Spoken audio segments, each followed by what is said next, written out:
our speaker of the day. David Edwards is a long-standing member. He's been here pretty much since Swap the Biz actually started. He is our wealth advisor extraordinaire for this group, and he's going to be talking today about behavioral finance. David Edwards. Morning.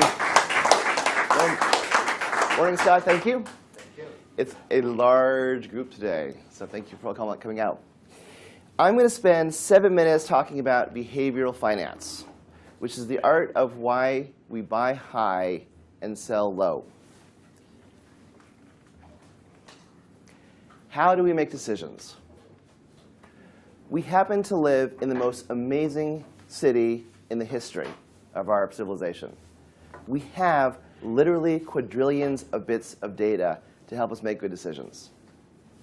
And yet, when push comes to shove, this guy, our caveman ancestor, is how we make decisions. This person had 3 priorities. Number 1, find food. Number 2, find a mate. Number 3, avoid saber-toothed tigers.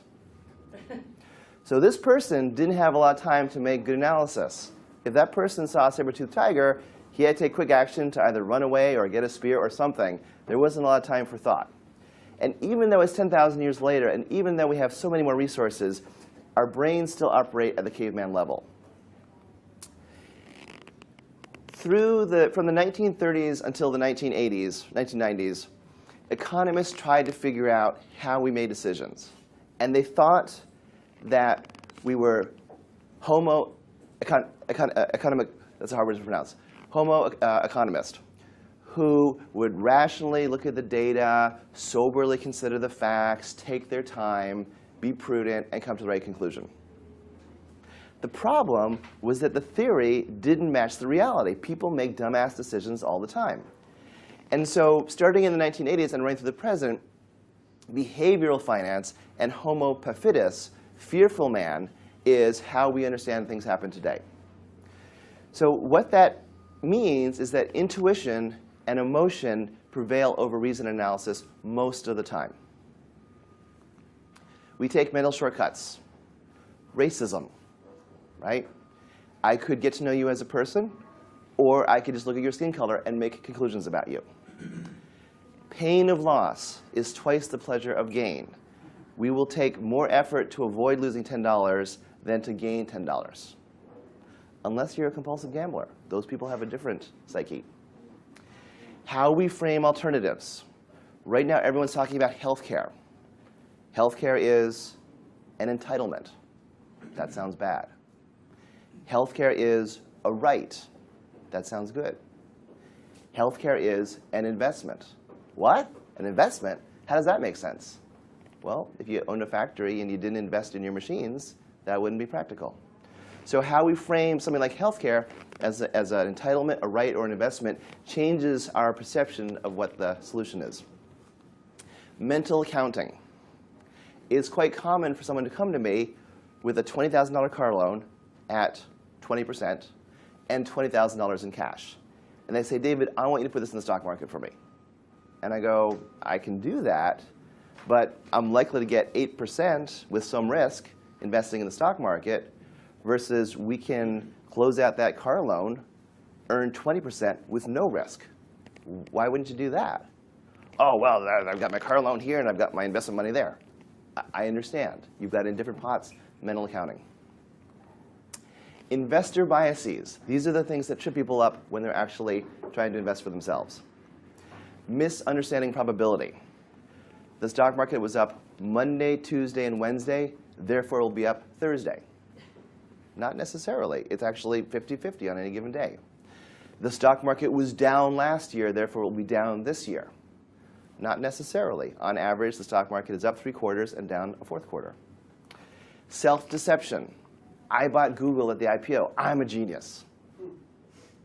I bought this ETF on September 2008, and I lost 55% in 6 months. I'm an idiot. No, it's actually more nuanced. There is skill, and there's some luck involved. And people think it's either one or the other. It's actually both. Sting of past experience.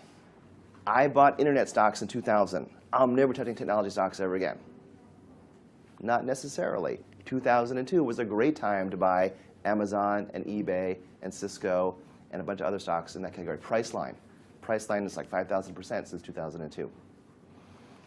Misdirected worry. I'm worried about the chance of a bear market in the next year.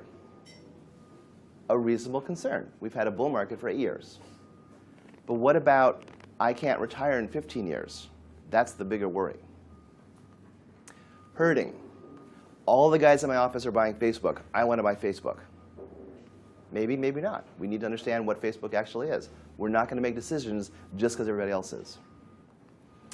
And cognitive dissonance. People have a hard time holding two different facts that contradict each other. Fact one, the stock market was down last year. Fact two, the stock market averages 8% a year. Well, some people say, well, the stock market was down last year, therefore I'm not investing this year. Or the stock market is supposed to be up 8%, but it was down. What does that mean? Well, it means that there's some fluctuation around there. Both facts are true, and you have to consider both. Here's a real-world example. 2 years ago, a prospect came to me with a $3 million portfolio. And $1 million was in stocks and mutual funds, and $2 million was in a single stock, Limited Brands. Limited Brands is a popular women's clothing store, often found in shopping malls, also Victoria's Secret, also a couple other brands. And I said, geez, 2/3 of your portfolio in a single stock, that's very risky. We need to start rolling you out of that stock. And the woman said, David, you're an idiot. My father bought me the stock 20 years ago. It's gone straight up for the last 20 years. It pays a great dividend. He would never want me to sell it. I'm holding the stock no matter what. And look at that graph, right? Doesn't that seem to imply that the stock will, it went from 20 to 90 over 6 years? It might be 180 in 6 years. It might be 360 in 16. What do you think happened next? It went down. Right? It went down. Why did it go down? Do you know why? Well, obviously some things happened in the company, and it didn't have Yeah. the essentials, and it wasn't managed properly. Remember the saber-toothed tiger? Yeah. There's a saber-toothed tiger called Amazon. Oh, yeah, right. Okay. And Amazon is wiping out malls all over the country. Right. Young people don't go shopping at stores anymore. They just jump online and buy it. So another person might look at this chart and say, oh my God, David, that stock's going to be 0 in 2 years. We've got to get out now. Well, again, it's more nuanced. Sometimes a company gets overvalued. It sells off. It's a buying opportunity, like Amazon in 2002, like Priceline in 2002. Other times, this company is actually roadkill, and it will go to 0 eventually. It will go to bankruptcy eventually. So I need to circle back to this prospect and find out, what's her plan now? That she's lost $1 million out of 2. How do people like me create value? Is it stock picking, security selection? No. 25 years ago, my hard work picking stocks could add 2% a year to a client's returns. These days, there's no information advantage whatsoever. Anybody you talk to, my firm, Fidelity, Vanguard, Morgan Stanley, Goldman Sachs, we're all going to give pretty much the same returns of benchmarks minus fees. Is it because we practice total return investing? Once upon a time, portfolios were exclusively built around dividends and income. Those yielded 3 and 4%. These days, we know that by focusing on capital gains as well, we can push returns to 7 or 8%. That debate is over. Everybody does it. No value added. Systematic rebalancing. That is the art of looking at the securities in your portfolios that have done well and selling them when they're high, and looking at the ones that have done badly and buying more. So that's a systematic process of selling high and buying low. Most people, when they see a stock that's gone up, want to buy more of it, and see a stock that's gone down want to sell more of it. And actually, that's the opposite. Minimizing taxes, fees, and expenses. We know where these things are. We hunt them down and try to eliminate them. Simplifying account structures. It's not unusual for a family to come to me with 10, 15, 20 accounts. Big, sloppy mess, no overall plan. And we are able to boil it down to 4 to 6 accounts, get all the assets pulling on the wagon at the same time. Optimal spending strategy in retirement. You've got Social Security, taxable accounts, IRA accounts, and Roth accounts. Figuring out the best way of drawing from those different pools of assets to minimize taxes and maximize your estate is an art. The single most important thing we do for our clients these days is behavioral coaching. I've been investing since I was 17 years old. That's about 35 years at this point. And I've seen a lot of bull markets. I've seen a lot of bear markets. I know the things that trip people up. I do this 40, 50, 60 hours a week. Most people in this room are no more qualified to pick their own investments than I am qualified to do your jobs. You're an expert. I'm an expert. We all specialize. All in, the value of what I'm doing adds 3 and 4% a year in total return to a client's portfolio. The difference between a portfolio growing 5% a year versus the difference in a portfolio growing 8% a year is a portfolio that doubles every 14 years versus doubles every 9 years. Compounding is the friend. And all this data is from Vanguard and in Pennsylvania, and then a firm called Dalbar up in Massachusetts. So I covered very briefly the elements of behavioral finance. We have a terrific guidebook if people want to grab a copy after this presentation and learn more. And then, of course, I'm always available to answer questions. So right now, I will take 3 or 4 questions. I'm going to restate the question for the audience. Howard said, hey, David, I looked at those numbers there, and it only adds up to 3 or 4%. And on average, US stocks will probably grow 8% a year for the next 20 years. On average, bonds will grow 3.5% for the next 20 years. Take the average of that, that's about 6.5%. So that's where you start. Average Americans then subtract from those returns by making mistakes. People who work with advisors gain because they're not making mistakes. So the spread turns out to be about 3 or 4 points. Question? I think I have 2 questions. First of all, so you charge us a percent of the portfolio? Correct. And what's the range of that? Yeah. The question was, how do we get paid? An important question you should ask every financial advisor. We charge 1% a year for portfolios that are invested in pure stocks. We charge 0.75% a year for portfolios that are invested in mutual funds or exchange-traded funds. We have a platform where we outsource the money. We charge 0.5%, and the outside manager charges 0.5%. That's money manager. The outside manager, correct. Okay. My second question is, are you a CFP? The question is, am I a CFP? I have a wonderful team. We've got Elizabeth in the audience, one of my wealth advisors, who is halfway through her CFP. No, I finished in August. She's mostly through her CFP. We also have Samantha Gorlick in our office, a wealth advisor, who has a CFP. And we have Shelley Fisher, who is our director of financial planning, and she has a CFP. And we also have Lucas, our portfolio manager, who has a CFA, Chartered Financial Analyst designation. Okay, great. And I'll take one more question. Oh, George. What is it that causes people to call you? How does somebody know that they want to sort of work with you? I will meet in any 1 month 100 people who could be my clients. But only 5 will be my clients.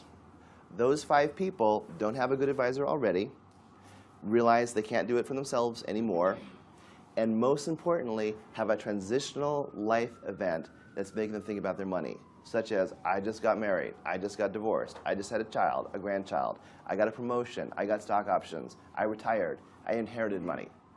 So I will be out in many venues talking to prospective clients all the time. And I have my ears tuned up for those transitional life events, and those are the ones I focus on. Do you monetize large positions that people have if they retire with a pension, with a lot of stock on one company? Okay, so probably you and I should talk separately about this, because it sounds complex. But it's very typical for a family to come to us with a bunch of account statements and no plan whatsoever. And the process that we'll go through is we will connect all those accounts to our financial planning platform, very technology driven, and for the first time show the client what's actually going on. You're 60 years old and your portfolio is entirely in one stock. That's not good. Or you're 60 years old and your portfolio is broadly diversified with 65% stocks and 35% bonds. That's better. And then we'll talk about how much money do you need to draw from this pot of money? What are your other resources, Social Security, a pension? Do you expect an inheritance? All that data will be compiled into a very powerful technology platform, and then we can sit down and do what-if planning. One more question. What is the advice for folks that are starting out with a smaller income or smaller savings or lack of assets? Do you work with folks that are just getting themselves together? Is there a minimum amount that I am so glad you asked that question. I didn't plant it, but I'm glad you asked it. Historically, we had $1 million minimum, because historically we worked with business owners, executives, people that were 50 years and older, pretty well established. And we ran into a problem: what to do about the 25-year-old sons and daughters of our clients. If I said, hey, Jamie, hey, Billy, I would love to work with you. Can you circle back when you inherit Dad's money? I'm never going to hear from Jamie or Billy ever again. That was issue number one. Issue number two, we kept running into people that were 25 to 35 years old, making $200,000 a year building web apps, but still paying off 80 grand in student debt. We call them Henrys, high earning, not rich yet. So if I said to the Henry, hey, I would love to work with you, come back to me when you have $500,000, never going to hear from that person again, ever either. So we looked at our resources, looked at our technology platform, and realized that we could actually create an opportunity for people to come on strictly as financial planning clients. So for an individual, it's about $100 a month. For a couple, it's $200 a month. That gets them started. That gives them access to our financial planning platform. That gives us access to a human advisor, very important, Samantha. And then as time goes by and their assets accumulate, eventually we'll transition over to the AUM schedule, which happens at about $150,000 for a single and $300,000 for a couple. And I thank you for your attention, and I'll be around for questions afterward.